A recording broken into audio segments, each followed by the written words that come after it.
everything apparently went very smooth from Macon, Georgia to Knoxville. And then the plane was fueled up in Knoxville and left Knoxville. And on the approach to Tri-Cities Airport in Johnson City, where Bristol Raceway is at, because there was a race in Bristol that weekend, on the approach, the plane came out of the clouds and spiraled into the ground. Killed everybody on board. 4 people on board. Killed everybody on board, including the race car driver, including Alan Kulwicki. That was his demise, and I hate it. It was a horrible thing.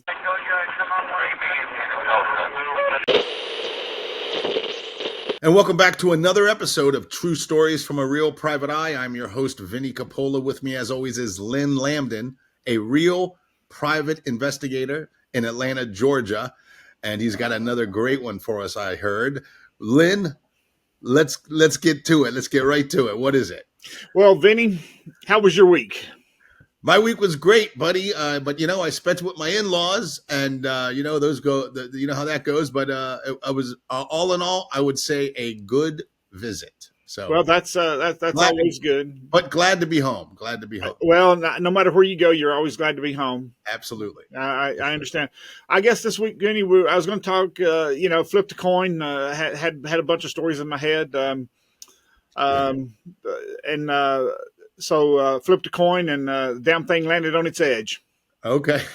So that's how indecisive I am sometimes. But this was a case that happened early on in my career. Okay. And I guess many people doesn't know, or I guess if you know me, I love flight. I love aviation. Okay. I am a pilot. I did not know that. Not a lot of people do, but I'm a pilot, and I'm an A&P mechanic. I can work on airplanes. Didn't know that either. So okay. I can fly them, and I can work on them. Imagine that. The government will allow me to work on an airplane. Well, why did I drive to Delaware when I could have gotten you to fly? Well, I don't know about all that. All right. But so I love flight. I'm fascinated with flight. I love flight. Me too. Early on in my career, I was not a pilot, and I was not an A&P mechanic.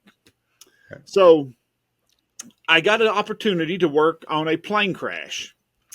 The plane crash actually came out of Atlanta, Georgia, out of Macon, flew to Knoxville, left Knoxville, going to the Tri-Cities Airport up in Johnson City, and on board the plane was race car driver Alan Kulwicki.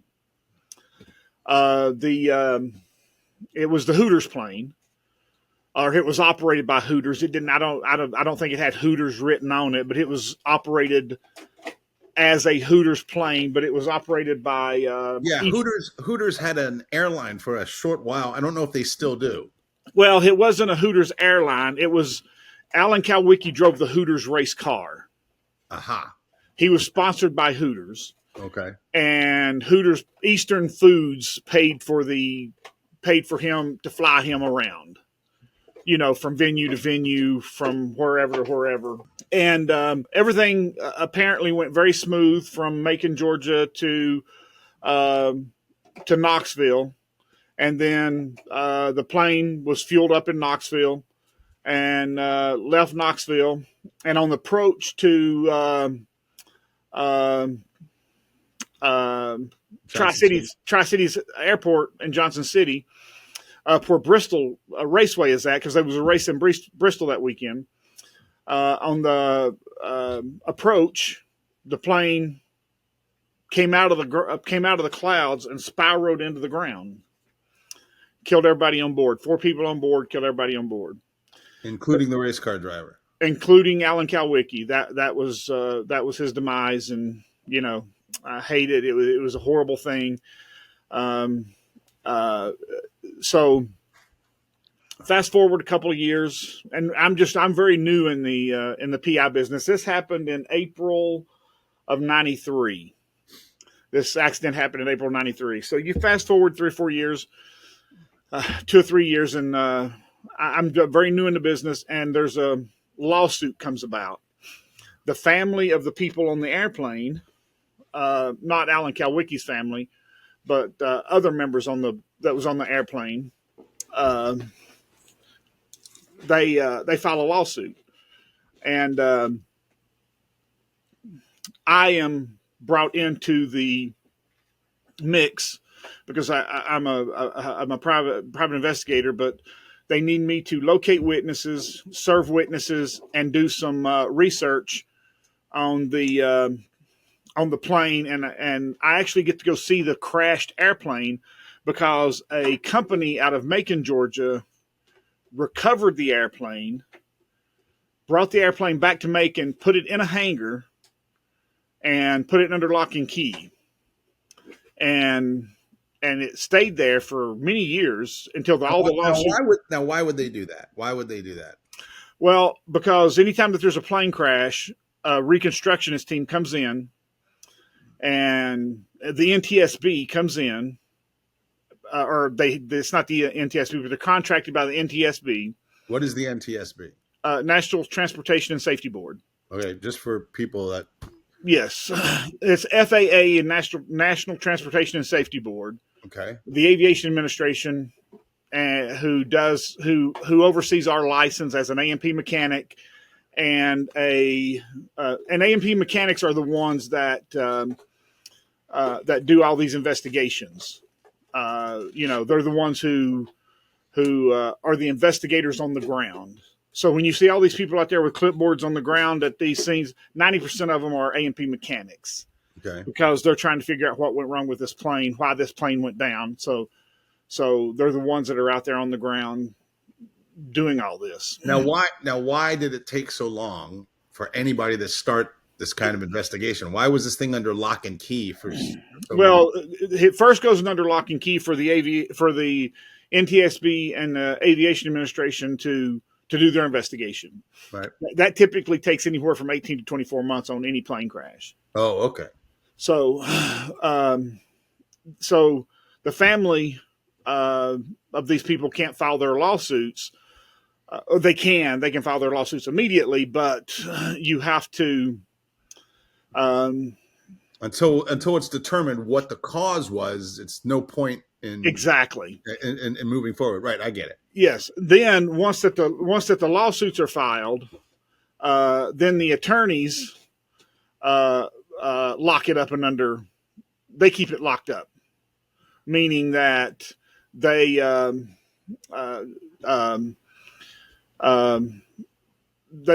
serve them with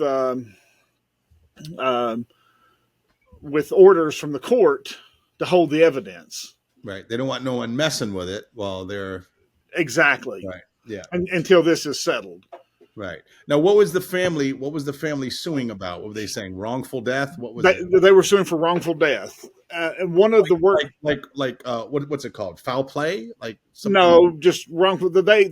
I work for the defense team. I work for Hooters. The Hooters. I didn't work for Hooters. I worked for the attorneys that was hired by the Eastern Foods, who it was Hooters. Eastern Foods doing business as Hooters is who I work for that legal team. Now, that legal team was not Hooters. It was Hooters legal team, but that law firm represented hundreds of people, not just Hooters. It was a law firm that any organization can go out and hire. Got it. So it wasn't just any law firm. I mean, it wasn't just their law firm. It was a very big, prominent law firm out of Atlanta.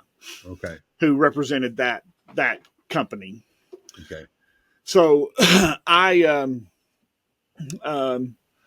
was very lucky. I felt very lucky to work on this because I loved aviation. I wanted to become an A&P at the time because I was very young. I was in my early 20s, okay, mid 20s at oldest.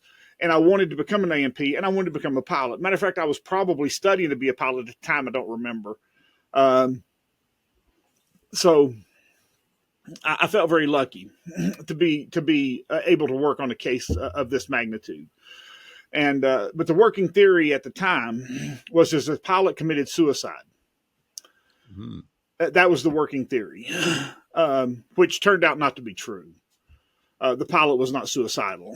And my job at the time was to hunt, to locate and serve his friends with subpoenas, because his friends all lived around Macon, Georgia, and around that area, because that's where a lot of the pilots lived that flew for Delta and everything. And so they were kind of tough to serve because they were always flying. A couple of them flew commuter flights.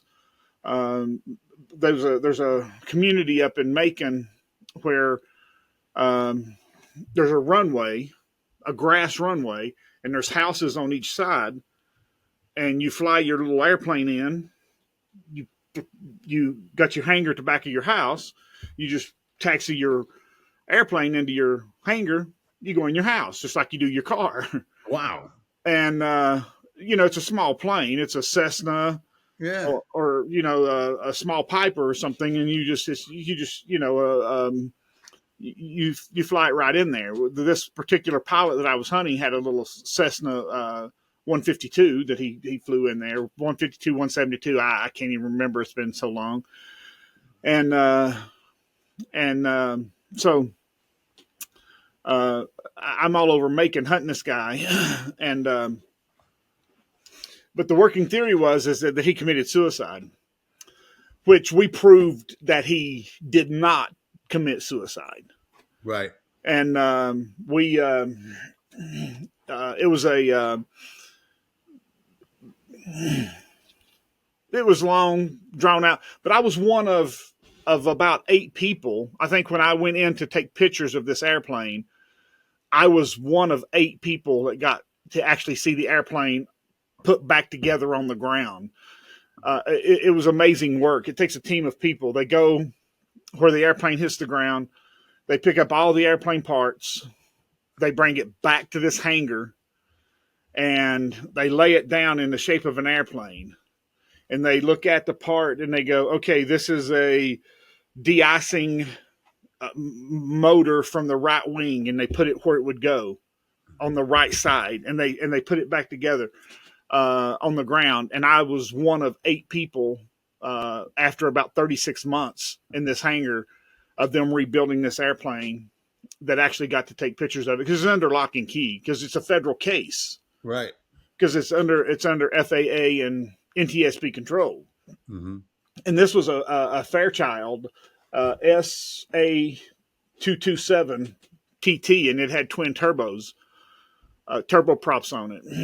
So it was running turbos on it. And, this happened in April. So you're thinking April, kind of a warm day. But actually what happened is the engines, if you know anything about turbos, the turbos is kind of like a gasoline engine.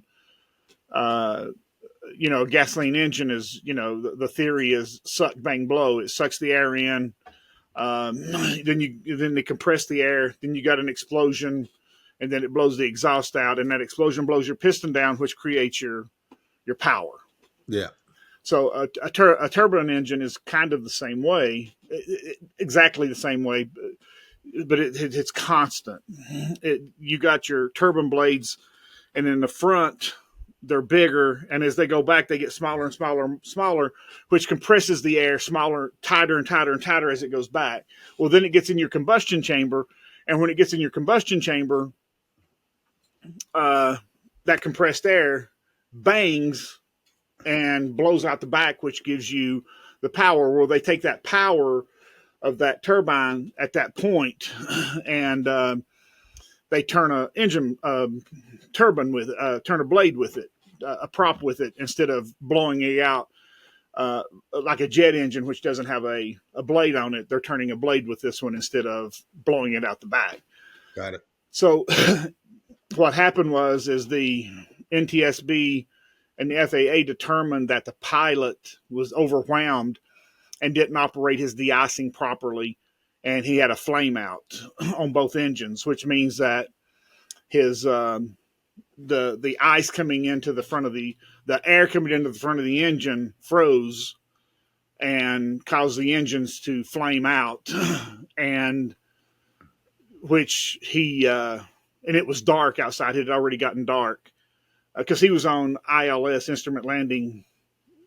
So he wasn't on visual flight. So he was doing everything by instruments. So he wasn't, required to look out or anything. So he got overwhelmed in the cockpit and lost himself in the cockpit, and he just didn't follow procedures, and lost power. And when he lost power, he spent too much time doing other things instead of setting his plane up to bring it in.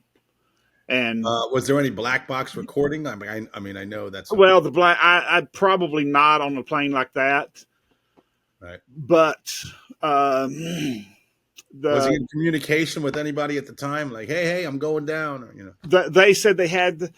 When reading the report, it says there was some communication that come in that they couldn't read, that they couldn't understand, and it just wasn't understandable. And then the next thing that the tower seen was just lights coming out straight at the ground. Wow. So basically he's in the clouds. Yeah. And instead of him watching his attitude, he's trying to get the engines lit, I guess. And there's probably no chance of him getting his engine lit because it's already flamed out and it's frozen. He's got ice in there. So there's probably not much of a chance of him getting his engines reignited in time. Probably not a chance of him getting them ignited at all. And instead of him trying to fly the plane in, because he probably had enough airspeed that he could have probably got the plane on the ground. Right. If he would have taken his head out of the instruments and just looked up and flew the plane based on his airspeed and his attitude and set his up with his flaps, he could have probably brought the plane in with his airspeed. Right. After the flame out, because he was on a final approach.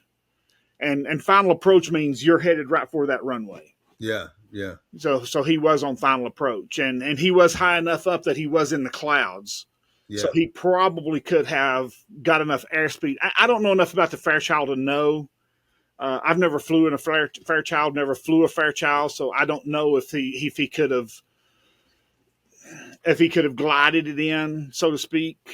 I have no idea. I don't know. But so the investigation by the FAA and the NTSB it proved that it wasn't a suicide. It was just one of those things that happens. Air got cold, iced. He wasn't paying attention to his instruments. So is there a case for negligence? Because the pilot was incompetent, because he wasn't. Incompetent is not the right. No, incompetence is not. Vinnie, when you're flying an airplane,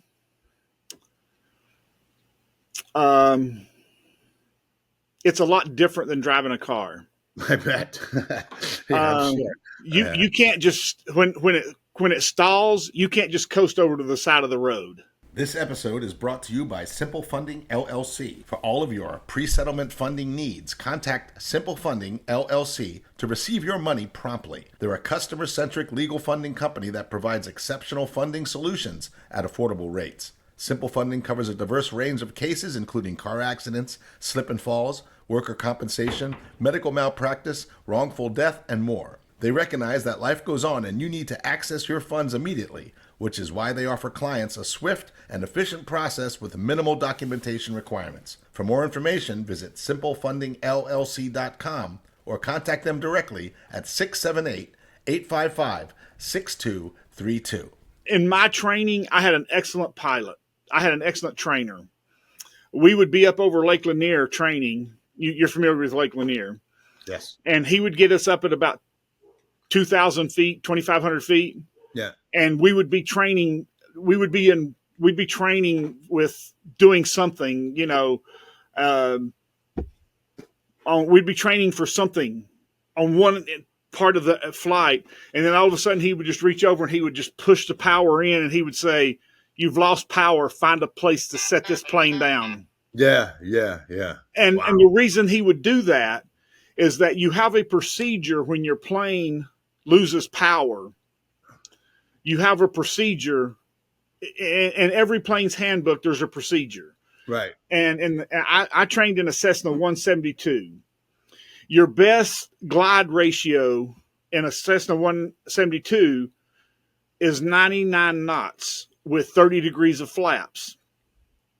So when he would reach over and push the engine power down, you never shut your engine off. You just push your engine power down, push the throttle all the way down to zero. So basically, your propeller's just windmilling. You've got no power. Right. So the first thing you would do is you would set your flaps at 30 degrees, and then you would bring your airplane down to 99 knots, and so you would have the longest glide distance at that attitude. Attitude meaning that's the position that you put your plane in. That's your nose up attitude. Because when you put your flaps in, you got a nose up attitude. And then once you get your plane at 99 knots and you get your 30 degrees flaps, then you start looking out your windows and you start looking for a place somewhere that you can that's a distance enough that you can, okay, there's a fill there. Is that fill long enough to set this plane down in, and can I glide at that distance? Will this plane make it to that field for me to set it down in? Right. That's the first thing and your handbook on each plane tells you what you do first. You first set your flaps at 30 degrees. You get your plane at 99 knots. Then you start looking for a place to set it down. And he would do that. I mean, we would be flying, and we would have these glasses that you would have to put on, and you could only see with the glasses. They had blinders on them, and you could only see just a little bit, so that you could just see your instrument panel. You couldn't see anything around you, and it was to make you learn how to fly with your instruments in case you accidentally flew into clouds or you flew into no visibility situation. And we would be I would have these glasses on, learning to fly with just my instruments, because you have to learn to trust your instruments. Yeah. And he would reach over and he'd just push that throttle down. He'd say, find a place to land. Yeah. And then you'd reach up to take your glasses off and he'd say, no, leave them on. Yeah. You're in a no visibility situation. You're in a no visibility situation. Find a place to land. Yeah. So here you are with these glasses on, trying to get this plane set up into this, attitude, and you're going, trying to, but I thank God for that, because I now understand and feel safer in a plane, and feel that if I needed to, I could set a plane down if the engine failed on it. Yeah. You know what? Knowing all of this, now I'm not that impressed with Captain Sully. Listen, Captain Sully was a hell of a pilot, buddy. I'm just joking. I'm just joking. Because all he did was follow procedure. Let me get exactly my like this. Let me do this. Let me do this. Boom, boom, boom. I land on Lake Hudson. Exactly. Yeah. He did exactly what he was supposed to do, and he did it well, because he flew into birds and had 2 flameouts. Yeah. And did exactly what he was supposed to do. Right. I know. I'm just kidding. But, so this guy, this pilot, he had this problem, and instead of doing what was procedure for that aircraft, he was paying too much attention to his instruments, and before he knew it, bang, he hits the ground. Everybody's dead. Yeah. Well, he didn't follow procedure when the flame out with his de-icing. If he would have followed procedure with his de-icing, he wouldn't have had the flame outs. And theory is that once he had the flame outs, he spent too much time with trying to get the engines relit, I would imagine. And, right. And so so this lawsuit is just a wrongful debt. So who's going to pay that? Is that not the the insurance company? Okay, so they're going after the insurance company. Well, they're going after. No, you can't sue an insurance company. You have to sue the company. But So they're suing this food company, claiming our family's dead because of your plane, and that's the case. yes, but basically what they're saying is like if you rear end somebody driving on the highway, Yeah. they say that you're at fault because of your inept driving, Right. because you wasn't paying attention or whatever the situation. And Right. the same thing happened here. They sued and they tried to say that it was suicide. I guess if they say it was suicide, I guess they could get punitive damages. Right. But if it's not suicide and it's just not following panicking and not following procedures, then there's no punitive involved. Right. Then payouts less. Yeah. Yeah. Then you just get insurance payout. Yeah. Yeah. I don't know whatever happened in the case. I'm sure that they paid out on it, and whatever the insurance policy was probably. I'm not sure whatever happened with it. I did my part. I probably worked on the case for 6 months. So you served this pilot's friends, making sure that he's not suicidal. I interviewed him. I interviewed most of them. Most of them said that he was the happiest guy in the world, great pilot. And to be honest with you, the NTSB says that probably 80% of all airplane flights are due to pilot error. So, it's not a new thing that pilot error causes the accidents. But most car crashes are due to pilot error. I'm sure that's not that's not reassuring to hear. 80% are hey, roll the dice when you get on that plane next time, pal. Make sure your pilot. Hey, what was his grade in flight school? What did he get? Did he get an A? Did he get a D? What is it? Okay. Well, you got to think, Vinny, that he was coming in after dark, and any time that you're operating in the dark, I don't care how good you are, it's never as good in the dark as it is in the daytime. Of course. It's driving at night. Driving a car at night is a completely different situation. Yes. 100%. Yeah. So did this guy have a family? Did this pilot have a family?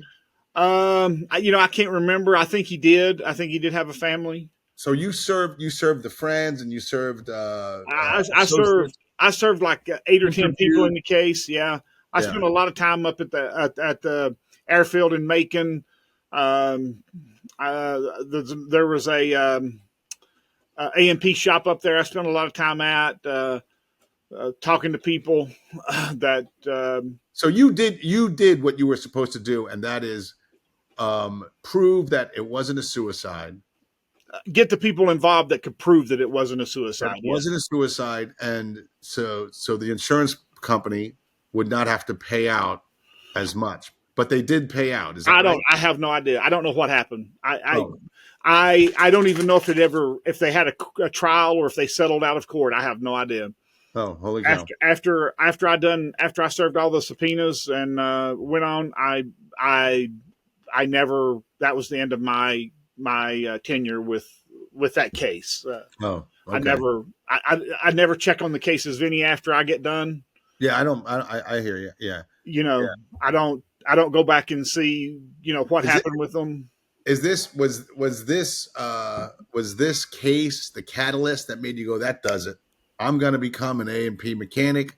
I'm going to learn how to fly. I mean, I know you mentioned that you were always interested in that, and I am too. But I mean, I'm love aviation. Love reading about it and stuff like that. But was this like that actually made you start taking flight school lessons and all that? No. Oh. No, I had my heart set on it, and I wasn't going to let it pass. I will tell you though that one of the people that I was serving worked at an A&P shop up at the airport in Macon, and I spent a lot of time there, and not a lot of time, but I went there 4 or 5 times to try to serve the guy and talk to everybody up there, and just wished that I was there every day. Yeah.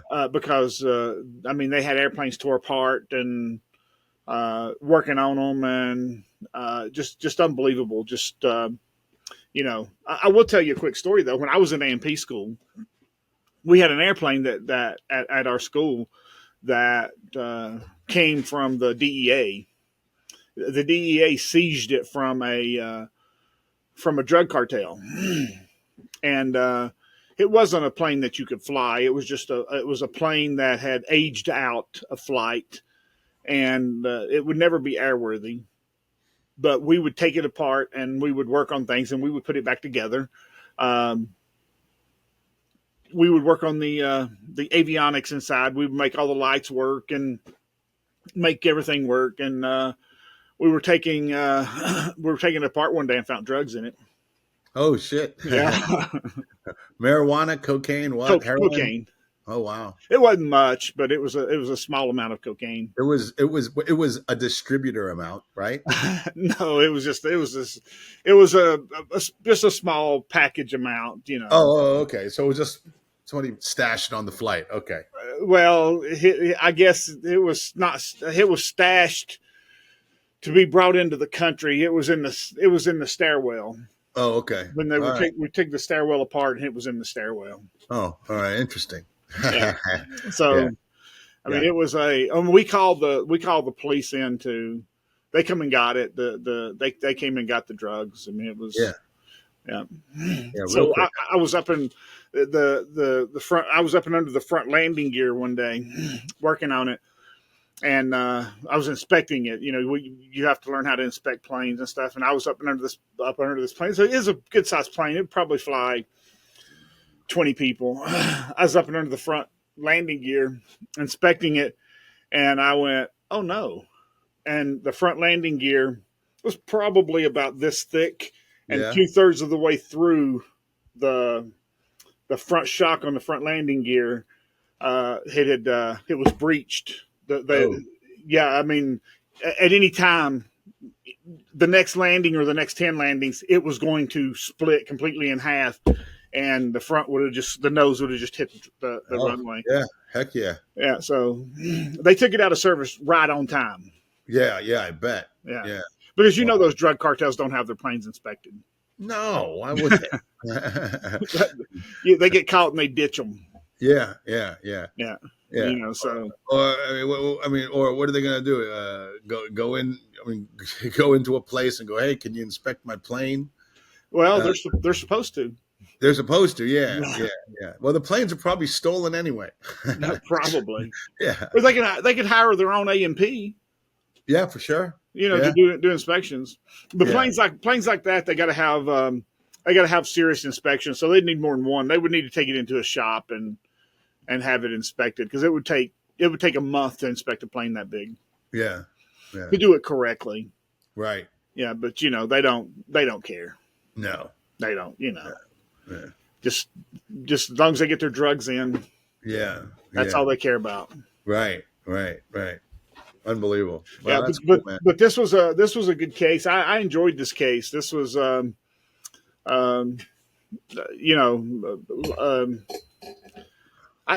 hate to say fun case because it was a sad case. Alan Kulwicki died along with 3 friends or 2 friends and a pilot, and he appeared to be a very nice man. Yeah. And everybody loved him. Everybody that you talked to loved the man. Said he was very happy, very go lucky. Had every reason in the world to live, and flight is a wonderful thing. I love flight. I love flying. I love being around flight. Love being around airplanes. Yeah, me too. I like working on airplanes. Yeah. Flight is fascinating. I hate to see somebody die in that situation. So, For sure. Yeah. Or any situation. or But any yeah. situation for that Yeah. matter. But Yeah. You know what? I'm gonna uh I'm gonna look for the story, and if I can find it, I'm gonna leave a link in the comment section for anybody that wants to read up more about it. Now, if it's not there, that means I was unable to find it, but I'm gonna do my best to. well, internet wasn't real prominent in 1993. Yeah, well, I can. If I look on the internet for Paul Revere's ride, I could find out information on that. That's true. There was no internet back then, buddy. Yeah, That's true. yeah. All That's right, well, this was cool, man. We thank you very much for being here. If you enjoy stand-up comedy and goofy videos, please look me up online. You can find all my links on my website, vinnie.com, www.vinnie.com. If you need someone surveilled, if you need to serve someone, if you're looking for someone and cannot find them, ladies and gentlemen, Lynn Lambdin is the best. His website is LWIAS.com. www.lwias.com. That's right. And thank you very much, Simple Funding, for sponsoring this episode. Once again, we so appreciate you being here. If you can, take a second and subscribe. That would really make us happy. But we do appreciate you listening. We'll see you next week.